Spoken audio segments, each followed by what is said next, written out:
Hello, welcome to the Theology Pugcast, and thank you for waiting. And that's actually directed at my co-host because I was late. Anyway, I'm here now, and we can get started. I'm C.R. Wiley. I'm a pastor, and I'm a senior editor at Touchstone Magazine. Okay, Tom, you. Tom Price. I teach theology and ethics at Gordon Conwell Theological Seminary, and I also serve a church in Connecticut. Okay, and now over to Glenn Sunshine, who, for those of you who can see him, has no hair on his head. The only hair showing for Glenn is on his chin. So if you are listening to this on earphones and you don't have the pleasure of seeing the dome that now is shining beautifully, you can tune in on either Spotify or YouTube. Anyway, Glenn. Yeah, I'm Glenn Sunshine. I have just had brain surgery done with ultrasound, which is why my head is shaved. Thank you for those of you who have prayed about that, because in a previous show, just before it was done, I requested that, and I sincerely do appreciate the prayers that were given there. Among other things, I'm a senior fellow at the Colson Center for Christian Worldview, and that brings up our guest today, Dr. Timothy Padgett. Tim is the theologian in residence at the Colson Center, and he's joining us today to talk about ecumenism. How do we as evangelicals actually interact with people from other faith traditions? So welcome aboard, Tim. Well, thank you so very much for having me on. I feel very comfortable with everyone has a good beard going on. I think Glenn, of course, has the most magnificent one, but I'm there. Just a good chance to talk to some fellow beardos here. Yes. My wife said I was looking rather mosaic at the moment. But, You're a cross between Yul Brynner and Charlton Heston there, Glenn. Pharaoh and Moses. Yeah, something like that. Well, anyway, Tim, the topic we decided on to talk with you about is ecumenism, and how we can effectively work across denominational or traditions within Christianity. So I guess the place to start off is to just ask about the Colson Center. How does it handle that? Mm-hmm. Well, it handles it pretty regularly. Whether or not I'd like to think we do it quite well, but it is a regular issue that we often deal with. I remember at my interview process, coming on about 8.5 years ago now. I grew up in a Reformed tradition, grew up PCA. I went to the PCA seminary, very, very, Calvinistic, the whole shebang. And in the interview process, I think it was Warren Smith asked me, he said, well, I see that your pedigree is very Reformed, very, consistently Presbyterian and stuff like that. How are you going to feel about interacting with people of other traditions, particularly whether it's, people in the Methodist Wesleyan end of things or even Roman Catholics and things like that? And my response was, well, I think we can avoid burning each other at the stake. And I think that's a good place to start. But it also points to the reality of the issue that while this is not the 17th century or the 16th century, those issues still do matter. I recall being in a class at TEDS at Trinity. Doug Swinney was teaching it. It was about evangelicalism. And he was noting that it was remarkable that just the people that were sitting around the table listening to the lecture, you had Lutherans, you had Anglicans, you had Baptists, you had E-Free, you had Presbyterians. If it had been in the 18th century, but maybe before the First Awakening or something like that, it would have been hard for all of us to sit at the same table together. That would have been a very difficult thing. We were talking about that before we started recording, just the intensity of some of those things. And that is something that still affects us. Part of my job at the Colson Center is I handle the hate mail that comes in. Fortunately, not as much as I used to. Some of that gets filtered out now. Some very nice people help to filter that. But some people will complain about things that we write because we try to have a very broad view of things. Not a all truths are the same, all roads lead to God kind of thing, but that we're going to embrace kind of a mere Christianity emphasis there. And so sometimes if we write about anything that intersects with, say, Roman Catholicism, or we'll talk about the church fathers, we'll quote Augustine, we'll quote Anselm, we'll quote people throughout church history. And sometimes you'll have Roman Catholics write in to complain, saying, well, you guys are Protestants. You know those guys are Catholics, right? Or you'll have Protestants write in and say, why are you quoting these Catholics? How can St. Augustine, how can a bishop be someone worth listening to? And they'll complain about that. And of course, I think that is probably someone who needs to read some Calvin and Luther to see how much they talk about St. Augustine. So that issue still something that afflicts us. And I try to kind of balance those things out in my responses. That is something that people deal with. I think people struggle with. There's a lot of Roman Catholics. There's a lot of Baptists, a lot of Presbyterians. To be a Catholic is to be a Christian. To be a Christian is to be a Catholic. And on my end of things, to be a Calvinist is to be a Christian, is to be a Calvinist, and so on. And they have a hard time seeing the breadth of it. The church is big, and they don't all agree on everything. And I think that the unhealthy way to do ecumenism is all truths are the same. Kind of let's unite over. Let's unite by discounting any sort of distinctiveness. And that's an unhealthy thing, because that's saying truth doesn't matter. And I recall at a meeting for the Colson Center several years ago, there was a guy on staff who was Roman Catholic. And I said that, I'm a Calvinist and he's a Catholic, and we disagree on a lot, but we agree on the fact that there's something to disagree about. And I think that goes a long ways. And Glenn, it was Roberto. By the way, Roberto Rivera, one of the most fascinating people you could ever meet. Absolutely. Yeah, he can talk about anything and will. But just a wonderful guy. But we had these things we disagreed about, but we had a place to agree on disagreeing. And I think that's kind of how you begin with the distinctives there.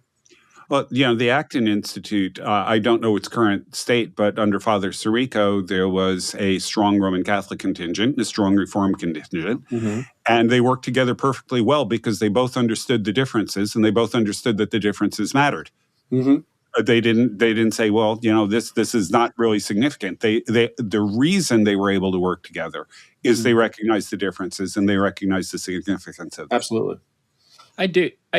Interestingly, remember, I'm old enough to remember the world in which that suspicion was still very large in a lot of the churches. I mean, I remember growing up in the Baptist church, and the suspicion really that anyone that wasn't Baptist really was wrong. I mean, that was usually first. We're right, they're wrong, which is, again, there's not a complaint there. Being concerned about truth and that you're committed to it has integrity.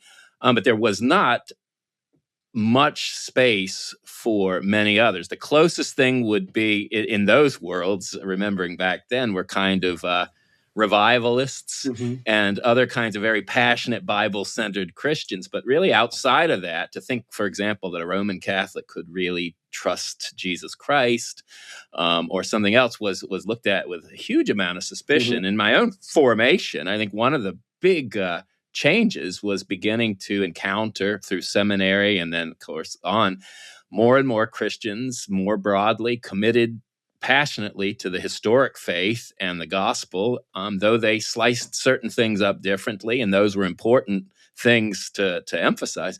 But really, even when I I went to Duke Divinity at a time when it was not what it has become now, and this was when Jeffrey Wainwright was a leading ecumenical theologian, and his whole concern, along with most denominations, was modernism and liberalism entering into the historic expressions of faith.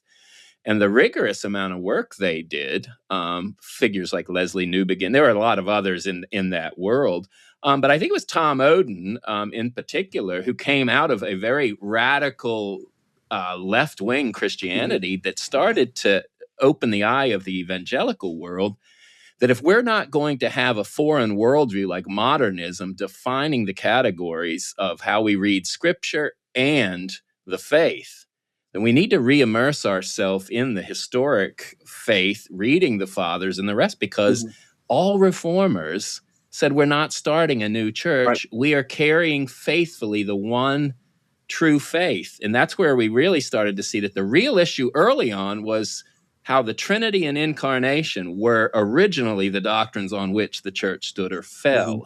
And it was really from that context that you saw, I think, a lot of people begin to re-immerse themselves in retrieval theology that is now, I think, in a healthy way, bringing what was very modern in evangelicals back to a historic reflection. Yeah, I'd like to just make a couple of observations. Just a quick one, Tim. Your Roman Catholic friend and you have far more in common than you have, disagreements about. And I think that's one of the things that we have that perhaps when a person lives in a very parochial setting, and I use the term parochial with the idea that that's usually what Catholics like to say, just for fun. But when people who maybe live in Virginia and the only experience they've ever had of Christianity is the Baptist church, a Baptist church, and then they find themselves thrust into a secular environment where they're actually rubbing shoulders with Hindus and Muslims and Buddhists and secularists and vehement atheists, and you come across a Catholic and you say, you know what? We got about 95% on the same page here. That's right. And this is these little kind of internecine conflicts that we have. Aren't those fun compared to the fact that there are some people over there that literally want to kill us? So that puts a lot of things in perspective. And I can't help but think that some of your writers, people who are writing into the Colson Center with these kinds of complaints, really do live in small worlds. And I say that with the full intention of insulting them. The old great Baptist hymns of the faith, like "My hope is built on nothing less than Schofield's notes and Scripture Press." I mean, you do run into that every now and then. The pushback that we're going to get on this is, what about soteriology? Now, I've said before on the show, I'm happy to work with anybody who'll sign on to Nicene Christianity, and I'll even flex a little bit on that on occasion.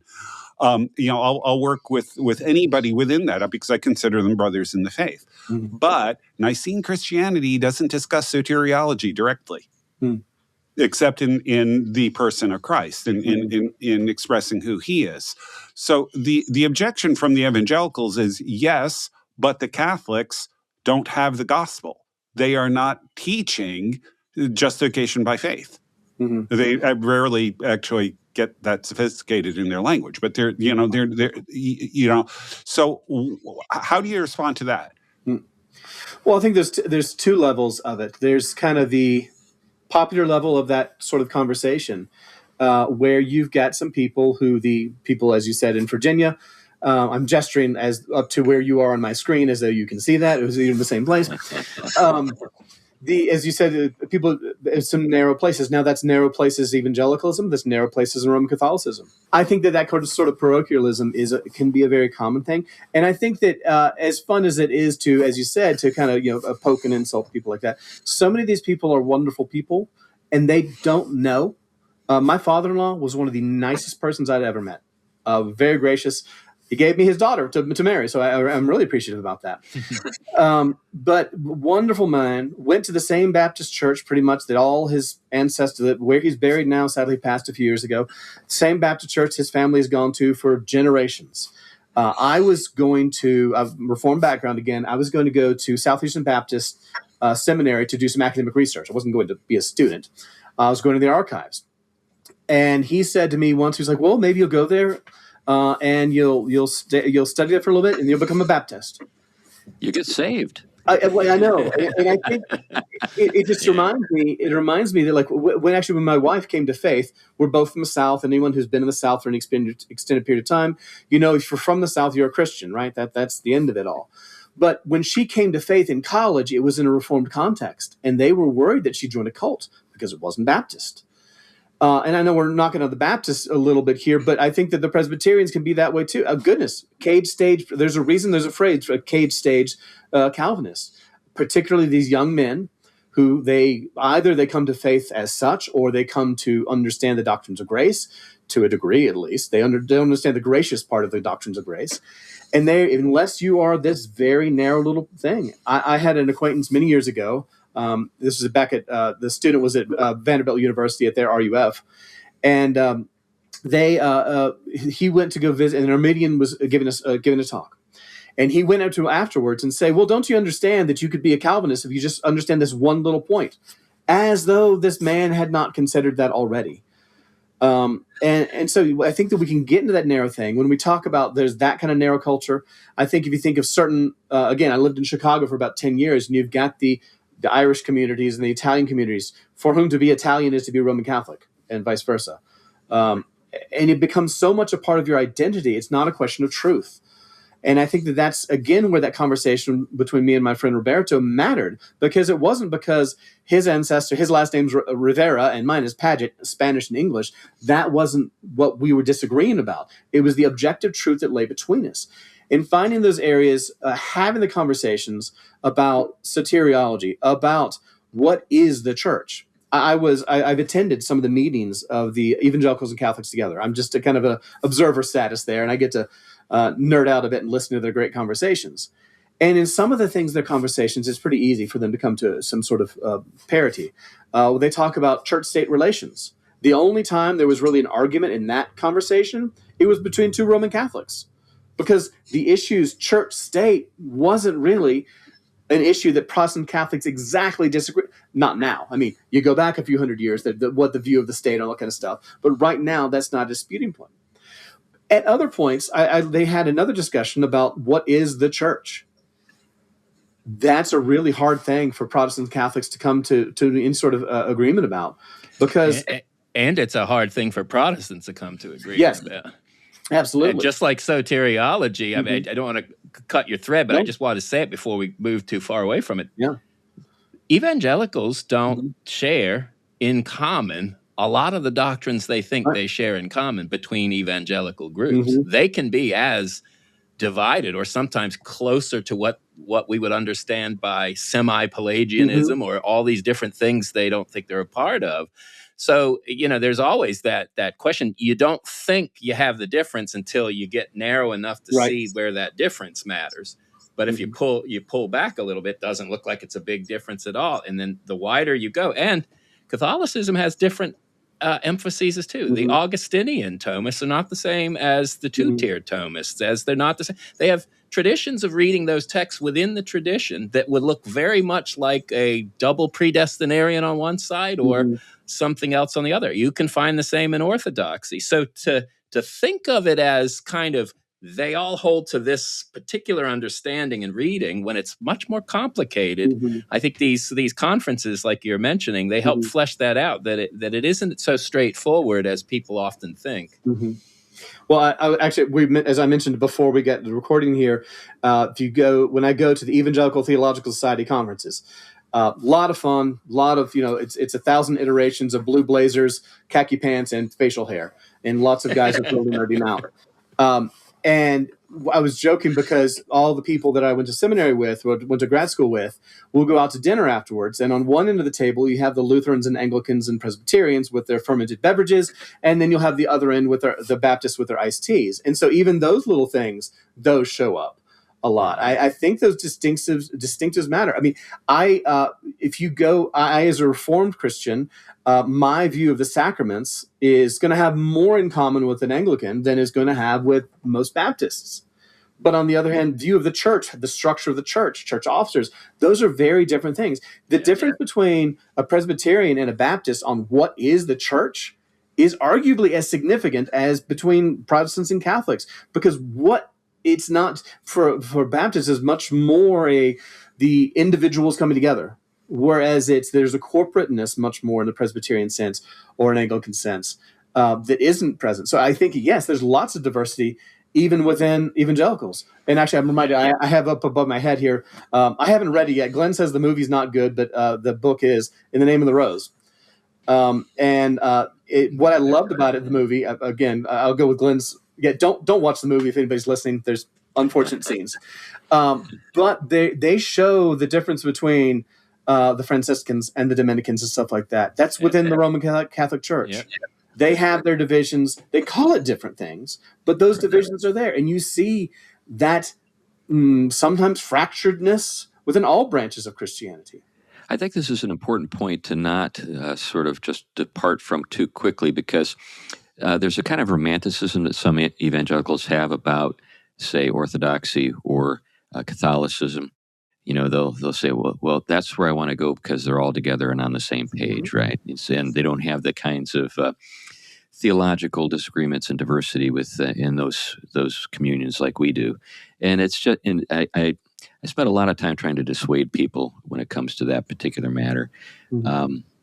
If you're going to convert to Catholicism, don't do it for that reason. Mm-hmm. You're under a misunderstanding. You probably don't know many Catholics. You probably haven't had much experience with Catholicism broadly. Maybe you got a couple of traditionalists that you've met, and they tell you things that maybe aren't actually the case. Ask them about the hippie Jesuit with the guitar next time you're with them, and they'll fill you in on a whole different kind of liberal Catholicism that you just haven't heard about. One of the things that C.S. Lewis, we brought up the term mere Christianity before in connection with the Colson Center. One of the things that Lewis says is that what he is describing in his book, Mere Christianity, are the things that all Christians hold in common. Anybody who is worthy of the name Christian, they're going to hold all of these things in common. When it comes to soteriology, Lewis says it doesn't matter exactly how you understand Jesus' death saving us, just so long as you know Jesus' death saves us. So he's avoiding all those things. But he says mere Christianity is like a hall, and there are a lot of rooms that come off of it. Mm-hmm. And it's important for you to pick a room, because the room is where you're going to find your fireplace and your meals and your friends and so on. So you should land in one of those. Mm-hmm. You can change, but you should be aiming at a room, not just the hall. But he says, don't be too quick to judge people who pick other rooms. Right, yeah. And while you can have arguments and discussions between people in those rooms, in different rooms, don't do it in public. This is an in-house issue. This is not something that needs to be broadcast far and wide. The important thing is to get people in the hall, and then let them sort it out. And the thing that I find most discouraging is the degree to which, I don't know why they do this to me on YouTube. I get all of these things where you get Roman Catholics saying, First Clement is the book that absolutely terrifies Protestants. Well, no, it isn't. And all of these strident Roman Catholic apologists aiming at Protestants or Orthodox aiming at Protestants. And somebody seems to be aiming at Protestants. But in view of what we're facing in the broader culture, why are you spending your apologetics efforts on that? It seems to me that there are much bigger dangers to the church in general than which particular flavor of Christianity you pick. Yeah. I recall. I just don't get that. Yeah. Several years ago, my father had been working for this one Christian publisher, and my father he hated both sci-fi and fantasy. And so he was the acquisitions guy, and he would send me the manuscripts to go to read through, which was great. I mean, they paid me $50 to read through a book. Like that's a lot of fun. But one of them was a very fascinating story, but it was a very thinly disguised parable about the dangers of Roman Catholicism. Basically, conspiracy theory. It was set in a fantasy world. It wasn't like a real world situation. But the note I sent back to the publisher was like, this. It's an interesting story, and those issues about Roman Catholicism matter, but we have bigger fish to fry right now.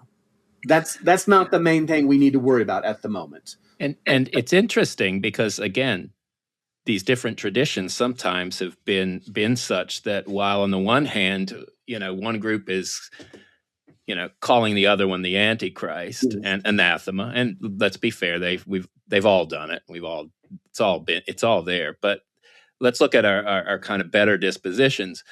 There's one group in the West that has been at the forefront of engaging in the protection of the created order, the emphasis on human nature, its full dignity, fighting first and foremost, probably before anyone else, the issue of abortion and what's going on in bioethics and what's going on in terms of euthanasia and pro-life and the like, which has been a lot of the traditionalist Catholics and their emphasis on the metaphysics of creation. And it wasn't until a figure like, especially in America, that figures like Francis Schaeffer or something were saying, wait, this is a wake-up call. We're behind 15, 20 years. What was it about their theology that saw these things coming? And again, there have been Protestant figures too with technology, Eliel and other figures, but they were part of a conversation that was happening as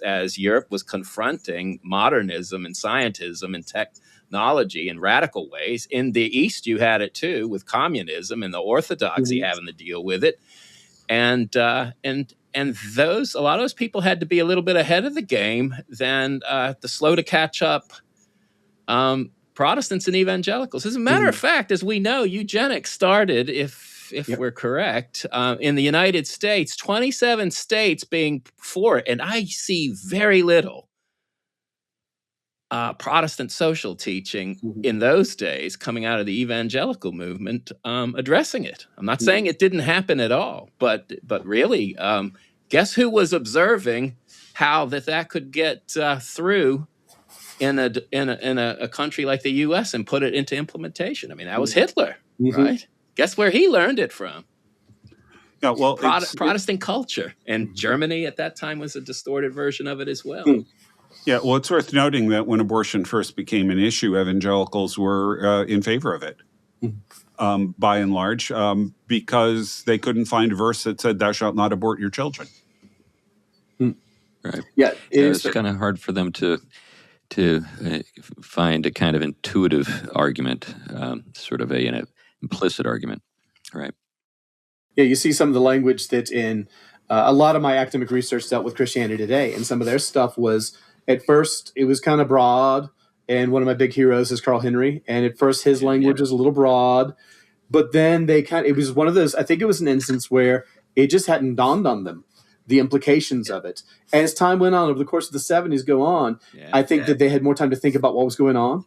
I think you had greater imaging technology that you could actually see that, no, this is not merely a clump of cells. This is a human being. And as you mentioned, Francis Schaeffer, I think he absolutely – Roman Catholics will cite him as a key figure in bringing the Protestants in along. As a kid, my father would tour around Middle Tennessee showing how should we then live and whatever happened to the human race, all those videos around Middle Tennessee. And I think that had a profound impact. And if you listen to the text with him and C. Everett Koop, they are talking in a context of whatever the human race is, 79, something like that. That's fairly late. That they are talking a context of that they need to convince Protestants that this is not just a Catholic issue. And I think that that's something where a healthy, robust ecumenism could come really helpful, because that's an issue where Roman Catholics are relying, while we might quibble with the fact that they're relying simply because the Pope says so or the Council says so. They're also relying on meditations on Scripture, theological reflection on what it is to be human. And that is something that they have done a really good job about. Now, there are other times you hear Roman Catholic stuff, and I, as a Protestant, I don't know what I'm looking at. Shane Morris and I both come from Reformed tradition. He used to be at the Colson Center. He's now with Crossway. But we every once in a while we'll come across something others like, we agree with the Catholics on this and so much, and then there'll be something other about they bless their stole by being at the relic of thus and such, and I don't know what to do with that. And it's just a very confusing thing. And I think that's the tension I think is real, because while there is so much on these kind of co-belligerency issues, again, a Schaeffer term, used that a lot, being co-belligerents with all sorts of people, there's other issues where I can't go that far. And if you're talking about co-belligerency, I think that we, as any sort of Christian, should be very open to co-belligerency. But that doesn't even get into the niceties of soteriology or, the Petrine supremacy and, who is Mary. We can cooperate with all sorts of people on issues that we agree on without it being a compromise. Part of my academic research was evangelicals and military stuff in the 20th century. And if you look at President Truman's attempt to kind of unite the country, all the religious groups against communism, his attempt didn't really do all that well. It kind of stumbled a little bit because he kind of tried to make this nebulous religious group. Eisenhower comes along. He'd had a little bit more experience with some very diverse groups trying to get them to cooperate on a common project. Eisenhower comes along, and he's able to pull it together a little bit better because he doesn't insist that they all come up with basically a statement of faith. They're able to cooperate a lot easier. And I think there's a good metaphor in that, is because they're the distinctives of Roman Catholicism, they're distinctives of Baptists, they're distinctives of Eastern Orthodoxy, and they're not going to change.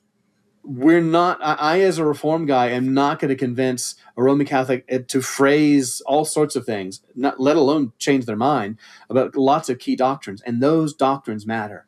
If we as Protestants are right about Mary, the Roman Catholics have been doing something really wrong. If they are right about Mary, we have been doing something really wrong. That matters.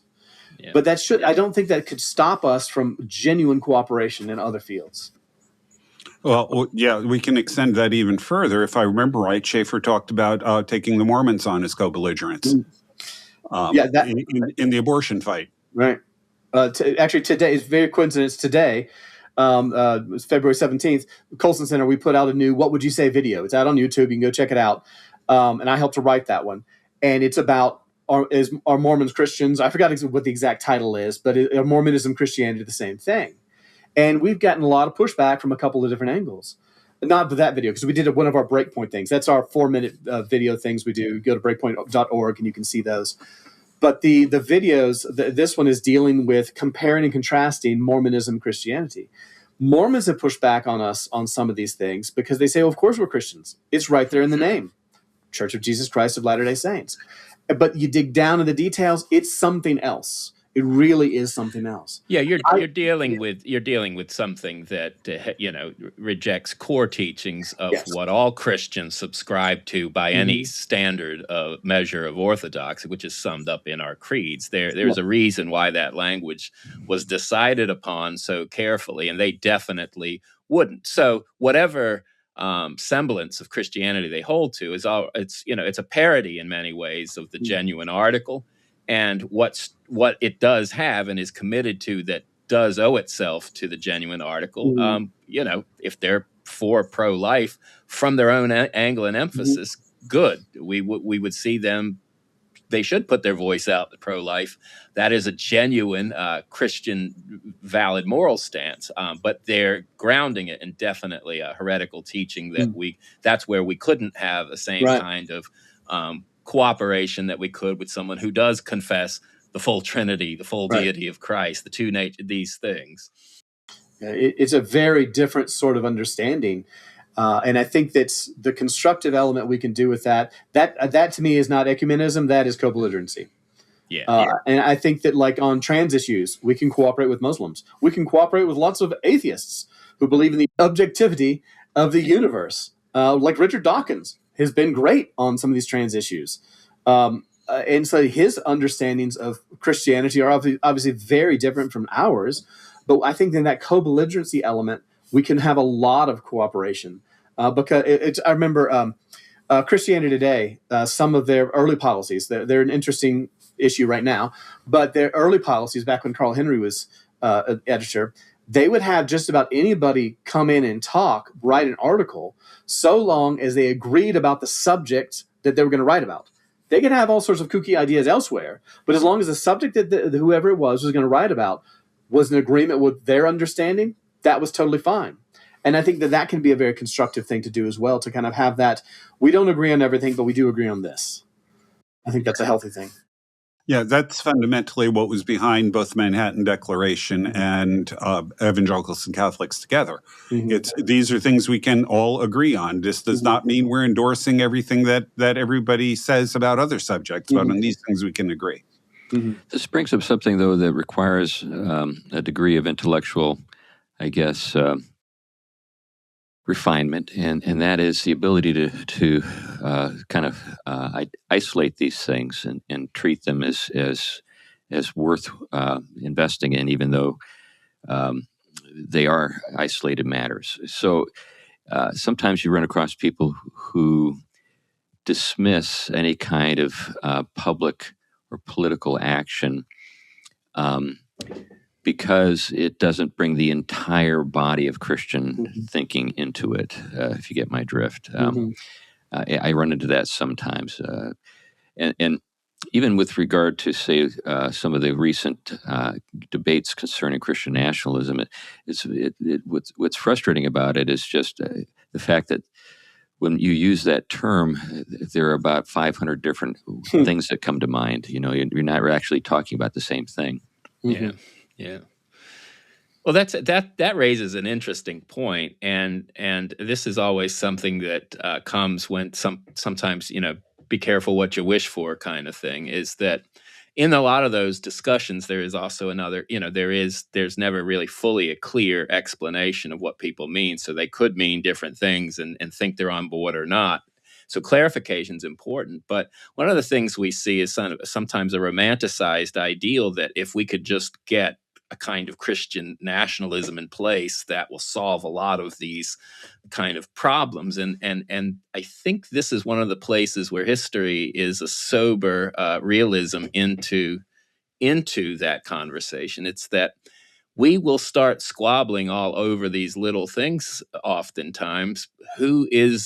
Whose representation of Christianity is going to be the national expression when you don't have the kind of consensus. It's usually our brand. And so I think there's something else you're talking about with ecumenism isn't kind of a political ideology that is going to become the one characteristic representation of what genuine article Christianity is. It's realizing that Christianity, its reality is like this. It has a lot of fragments and brokenness, and yet in, with, and under that, to borrow some Lutheran terminology, is a one faith, one historic apostolic church that is the lifeblood of genuine faith in everyone who's come to know Christ. It's the root of that, whether or not the articulations and our stance on that articulation is perfect. And so what we're saying is that we need to see things from our theological vision as Christians in both the broadest and the particular ways, because those can be rich gifts to our cultural witness and our way of bearing witness to Christ in the fullness of his reality, but also in kind of re-evangelizing territory that once upon a time had a stronger Christian understanding of things. And we don't have to have all that unity perfectly harmonized, as Chris said, to benefit from those alliances, those deeper connections. Yeah, if I can jump in, just the idea of Christian nationalism on this front. Chris's point, or Tom's, one of yours, which Christianity? Okay, even where historically we have seen a common faith, more or less, within a country, where they set up a state church, it ends very badly. And even in England, which had an official church but was tolerant of other religions, it has not ended well. And I don't think, this is a little bit off topic here, but I'm not sure that people who advocate for at least some versions of Christian nationalism, they're sort of like the people who advocate for communism. Well, it's never been done right before, we'll get it right. Right. So. Yeah, it is interesting seeing some of the different versions. At the Colson Center, we did another What Would You Say video, basically, what is Christian nationalism? And we get lots of questions of, what is it? What is the definition? Because we didn't really answer the question because there isn't one definition. And people keep coming back with that question. Well, what is the definition? Well, there's the definition. There's the definition that the critics of Christian nationalism might use. And that's basically anytime anyone to the right of me, whoever I happen to be, does something political, brings the faith. Now, someone to the left of me who does it, that's okay. But someone to the right of me, that becomes a Christian nationalism thing. Then you've got kind of the general Christian nationalism thing of that's very broad, just a Judeo-Christian, a prioritization of Judeo-Christianity within the public square. And then you've got the more specific ones, like in Stephen Wolf's Case for Christian Nationalism, where he's advocating a specifically reformed state. And I think there's an analogy of that to lots of what we talk about with these ecumenism things, what is an evangelical? That's the whole cottage industry in itself. And like defining that, one of the reasons it's so hard to define evangelicalism is that there is no one definition to it. It is a consensus movement rather than something that has a center. John Stonestreet, my boss, he has said that there are evangelical churches, but there is no evangelical church. And I think there's a lot of wisdom in that, because there's no consensus. And now there's no Billy Graham to kind of center it. There's no Carl Henry. There's Christianity Today used to be a flagship of so many ways, but it isn't. How can we talk about ecumenism between Catholics and Protestants and evangelicals, or however you want to define all those things, if we can't even define what evangelical is? Yeah, the term evangelical covers everybody from John MacArthur to Joel Osteen. Yes. Functionally, it's a worthless word at this point. Mm-hmm. Yeah. And in some sense, the evangel, the gospel is emphasized. You've seen threads of the emphasis. You talk about that as a core mark of the church. I mean, in some sense. So in one sense, there is kind of something that does unify all genuine article Christians. But on the other hand, evangelicals as a group starts to get very blurry the minute you start to define who's in, who's out at certain points. And it's one thing I do deal with a lot in Christian ethics and moral teaching. And this has been one of the frustrating points teaching evangelical ethics, because on the whole, there was kind of a long shared adoption of what the historic faith and what it left as a mark on formerly Christian cultures. There was kind of a genuine adoption of it. But as secularism has taken root and technological advances and changes have happened, there's kind of like everyone, there's kind of a shell shock of how do we orient ourselves? And because we don't have something as Protestants or evangelicals, something similar to kind of Catholic social teaching, what the doctrine implies as the application of this, you start to get stuff all over the place. And even though people try to, I think they did over at Davenant Institute, they try to put together, Protestant social teaching.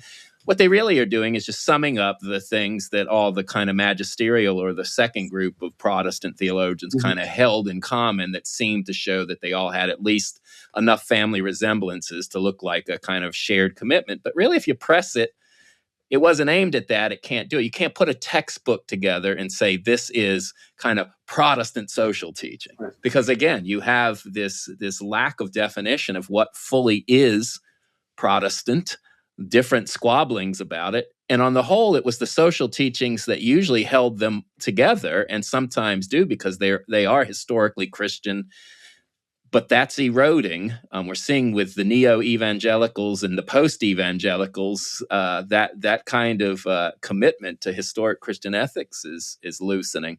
So orienting ourselves is going to be a problem.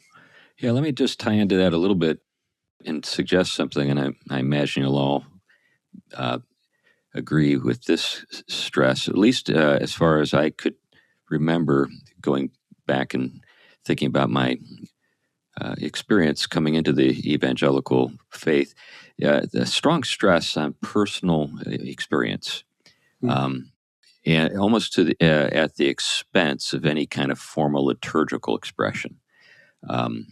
So liturgy, if it was, say, explicit, wordy, ordered, for many evangelicals struck them as formalism and consequently empty, almost as though formality is empty just by nature, and that consequently any expression of the Christian faith, including classic Protestantism, is somehow falling short of the genuine or the real deal, the ideal of the personal relationship with Jesus, that you can point back to a moment in time and say, like the Apostle Paul on the Damascus Road, I had that experience. And if you didn't have that, then you didn't have it.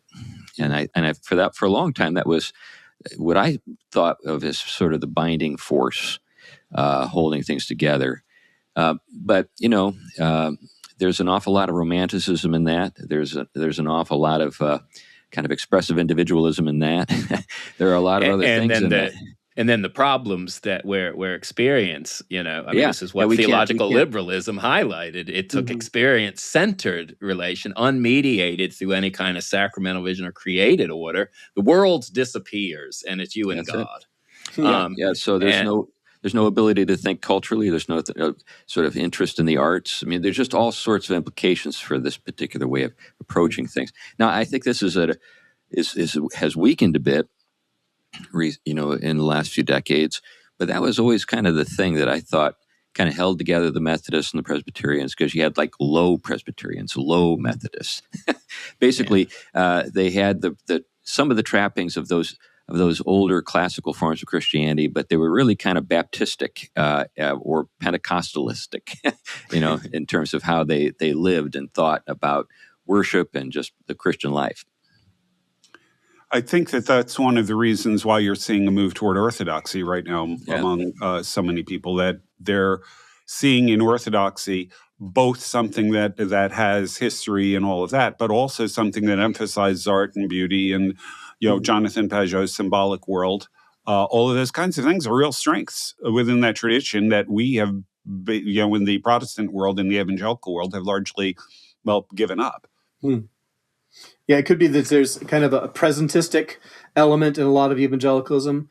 I mean, you were talking about the personal sort of thing. I mean, one of Babington's quadrilateral, the conversionism, or as Doug Swinney talks about, that evangelicalism is classical Protestants, orthodoxies with an 18th century twist, referring to the revivals. There's so much of that intense personal thing, and that goes to show that, like, when we talk about we can talk about ecumenism between evangelicals and Catholics. Well, evangelicalism is fundamentally an ecumenical movement.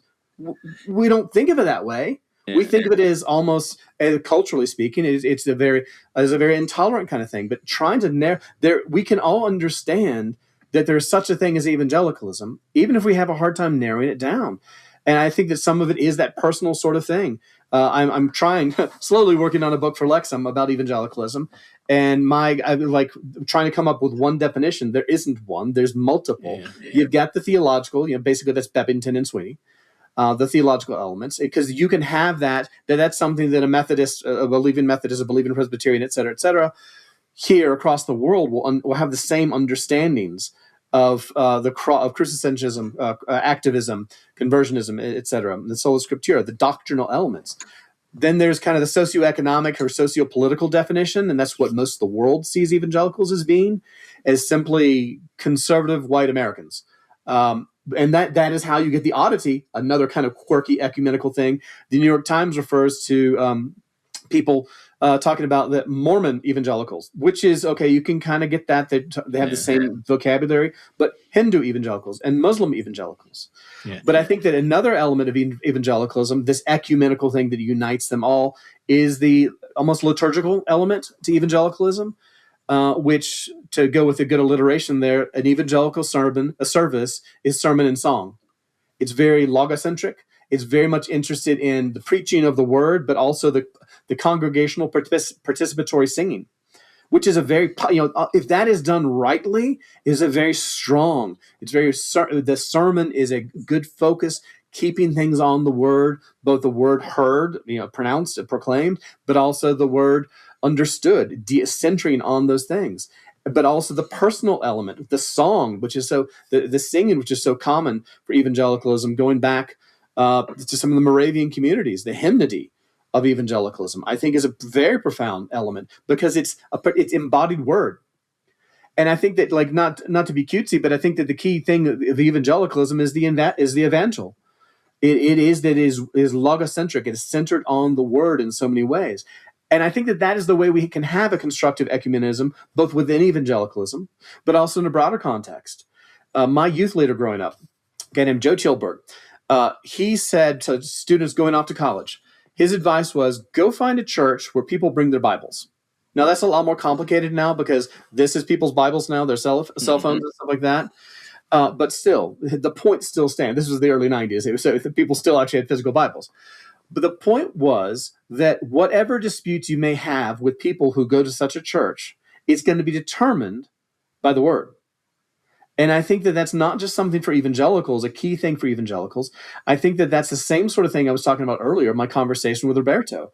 We not only believe in the objectivity of truth, but we have a 90-something% agreement on what the authority should be. Yes, he interprets it through the magisterium and through the papacy and things like that, and I don't. But that at least gives us a way to build those conversations, the objectivity of truth and the comprehensibility of truth.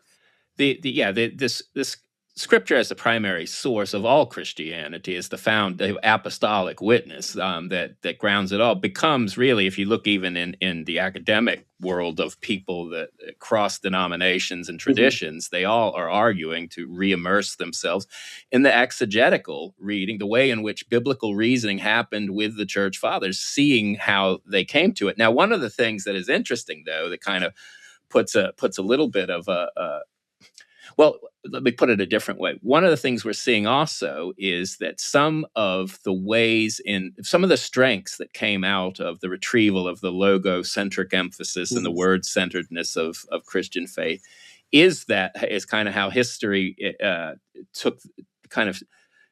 gave it a shape. And in many ways, I think it's that shape that we're wrestling with now. It's like Chris was saying, this kind of, it got filtered into something that wasn't its best expression. And I think, as you saw, empiricism arises in which you can measure the kind of direct experience through kind of this, the altar call and whether or not the word is having this kind of empirical effect. And then a very individualist and certain things that could take it into directions that weren't kind of grounded in its best reality. And I think the historic reformers, this was part of what their strength, but also what happened to weaken it later was they brought this word-centeredness. I think this is something that an evangelical or someone shaped or converted in that tradition doesn't want to give up, even if they do look for a fuller container for it. So that element has something, I think, to contribute to ecumenical discussions. And it has brought a lot of Catholics open to that ecumenical discussion and Orthodox to reading Scripture again and going to Scripture to find that core root of its faith. And I think that has been one of the pluses. The downside is that sometimes evangelicals haven't return to the way the church has read Scripture and the fathers read Scripture and learn that you can be word-centered and don't have to become individualistic or modernist. Yeah, it's one of the things that I find really interesting is that within the revivalist evangelical world, the altar call has replaced communion as the center of the service. Right. Ooh, I like that. Well, I mean, I don't like that. I like that. That's the climax of the service. And the thing that's interesting is if you look back at the Presbyterians in Scotland, particularly, I think as well in the United States, they would have these quarterly, roughly, seasons of communion. And they would take, there'd be all kinds of preaching, there'd be extra sermons, there'd be, people would come together from different churches. They'd all assemble in one spot where they would have this intense set of preaching and things like that. In a lot of ways, it looks like what you see happening in tent meetings, except instead of centering it on an altar call, it was centered on communion. And you see conversions, you see all kinds of things happening at those. It looks like a revival in a lot of ways, but it isn't. It isn't quite the same as what you see in revivalism because, like I said, it's centered fundamentally on preparation to receive communion together with all of these different churches operating as one. One of the things that, I'd like to take this into a slightly different direction. If we don't put the emphasis on, say, personal conversion stories, which, I noted earlier might have been what provided the common core to various kinds of evangelicals, whether we're talking about Baptists or Pentecostals or Presbyterians, and identify something else, you can have the same kind of dynamic. So I'm a senior editor at Touchstone Magazine, and I'm the only Reformed guy who is, a senior editor there. There are Orthodox and Roman Catholic guys, Lutheran and Episcopalian, and just, Anglican and so forth. I should have said Anglican instead of Episcopalian because I don't think we have any Episcopalians. But anyway, what There's a few really out there. what really provides kind of the thing that holds us all together. We've got 12 senior editors, and we have a slew of contributing editors. People like now among the contributing editors, we have Peter Leithart and Carl Truman. But when you have all those people, in the same room, what makes it work? Well, I think there are actually a number of things that make it work, and one of those things is a common distaste for modernism and the sort of the inroads of egalitarianism, particularly feminism, into our various churches, and that provides a real sense of solidarity. One of the things that you're not allowed to support if you are an editor or a contributing editor at Touchstone is women's ordination. It's just not allowed. That's grounds for saying goodbye. But what that does is, it kind of gets me back to that earlier observation about, being in a place like, say, Harvard or Oxford, and you come across somebody who is actually a Nicene Christian, and you say, brother, it's so good to see you. Yeah.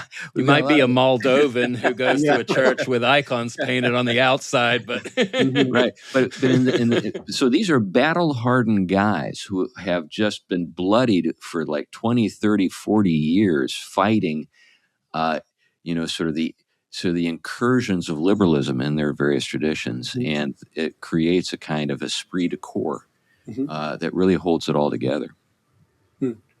And I do think tied to that, especially with Touchdown, but I think this is something else we also see, is also a shared longing to move away from some of the kind of immanentism that has impacted all forms of Christianity to some extent, a hyper this worldliness.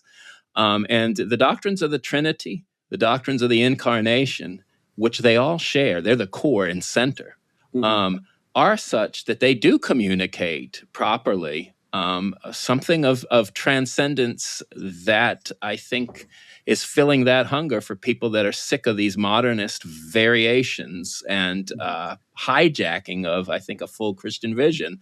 And so I think that those central doctrines, you talk about what is going to be the thing that holds it together. I mean, I think the thing that has always held it together is its centering in Christology, and Christology centering in the Trinitarian context. And you can find from evangelicals like Fred Sanders and all these young theologians just as much good writing and immersion in the doctrines of Trinity and Incarnation and their implications for creation and our life with God, that are bringing about a much stronger consensus across the board ecumenically, but also allowing the distinct variations of each tradition to bring its contributing distinction. And you can look now at the Oxford handbooks in theology, which are oftentimes from people committed to the faith. You're not getting these written by liberalism or kind of postmodern faith. And yet you will see each of them friends contributing from their distinct tradition, how this doctrine plays its play out, strength, weaknesses, its engagement with others. So I think these kind of things are very healthy alternatives. And thank God, because we're wrestling with the one historic faith together and trying to draw on its riches to engage the deep challenges we all face as Christians today. Yeah, I think that's that split of understanding between people who actually believe what they believe and people who are kind of making it up. That's a key distinction. I remember at TED's, I think it was a book by John Wood, or edited by John Woodridge. He's edited like 10,000 books, I think. But he, I always loved his lectures because he had the most amazing stories. He marched in Red Square, just amazing. But one of the books he edited, I think, was Doing Theology in Today's World. And I think it encapsulates a lot of what we're getting at here, because it had a Reformed person, a Wesleyan person, and a Baptist, and so on, and so on, and so on. And all of these people, they had the resources they engaged with. I mean, the Reformed guy, of course, being Reformed, had like 50 or 60 footnotes, right? Because we're all eggheady. There's a reason there's all these books here, right? And the others had lots of them as well. They're engaging with having conversations with one another. They're engaging with the text. They're engaging with other theologians. The person representing the liberal theologians, however it was, I forgot who it was, had 10 footnotes, six of which were to himself.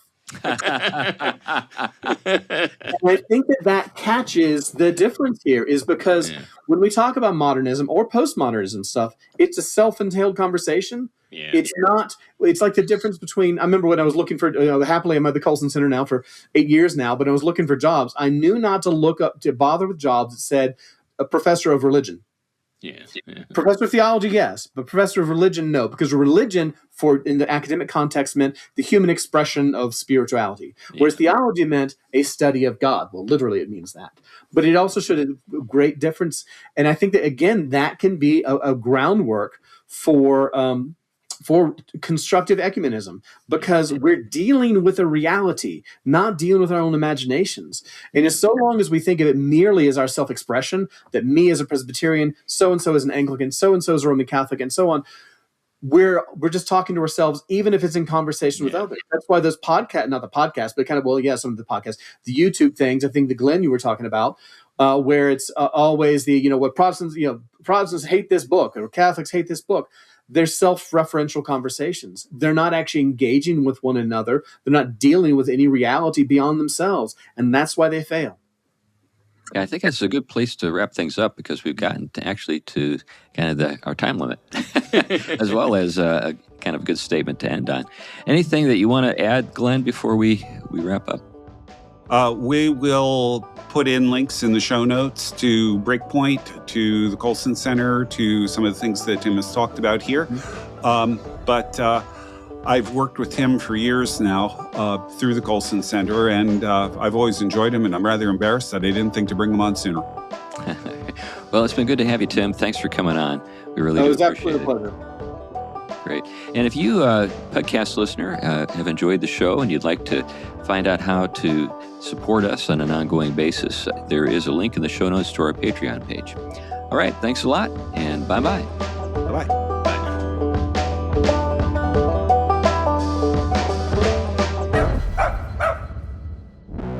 Theology Pugcast is a ministry of Westminster Presbyterian Church in Battleground, Washington. The Theology Pugcast is produced and edited by Wiley Craft Productions of Nashville, Tennessee.